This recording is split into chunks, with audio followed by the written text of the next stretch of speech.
மத்திய அரசும் மாநில அரசும் ஒன்றுக்கொன்று இணைந்து செயல்பட வேண்டிய அரசு. மத்திய அரசுக்கு கீழே மாநில அரசு கிடையாது. மத்திய அரசுக்கு சமமாக தான் மாநில அரசுக்கு இருக்குது. ரெண்டுத்துக்குமே அதிகாரங்கள், அரசியல் சட்டத்தை ஏற்ற அதிகாரம் இருக்குது. அவங்கவுங்க ஏரியாக்குள்ளே அவங்க சட்டம் ஏற்றுறதுக்கு அதிகாரம் இருக்குது.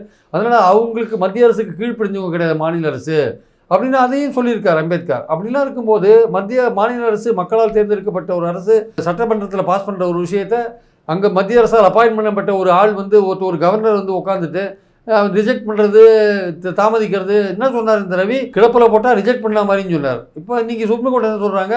கிடப்பில் போட முடியாது, ஒரு குறிப்பிட்ட டயத்துக்குள்ளே, குறிப்பிட்ட இல்லை, நீங்கள் விரைவாக எவ்வளோ விரைவாக பாஸ் பண்ண முடியும் அவ்வளோ விரைவாக பாஸ் பண்ணணும், இல்லாட்டி இது கூட்டாட்சி தத்துவத்துக்கு விரோதமானதுன்னார். இப்படி சொன்னால் கேட்பாங்களா அவங்க? நீங்கள் ஒரு நேரம் ஃபிக்ஸ் பண்ணால் பரவாயில்ல. சுப்ரீம் கோர்ட் இன்றைக்கி அதை ஒத்துக்கல, நேரம் ஃபிக்ஸ் பண்ணுறத. பிரசிடென்ட்டுக்கும் கவர்னருக்கும் காலக்கெடு ஃபிக்ஸ் பண்ண முடியாது. நாங்கள் பழைய கதை தான் மறுபடியும். இது ஒன்றும் பெரிய இது இல்லை. அது பாம்பும் சாகக்கூடாது, தடியும் உடையக்கூடாதுன்ற ரீதியில் ஒரு அட்வைசரி கொடுத்துருக்காங்க பிரசிடென்ட்டுக்கு. இது நிலைமையை பழைய நிலைமை கொண்டு போயிடுச்சு. இனிமேல் ரவி தன்னோட ஆட்டத்தை தொடர்ந்து விளையாடுவார்.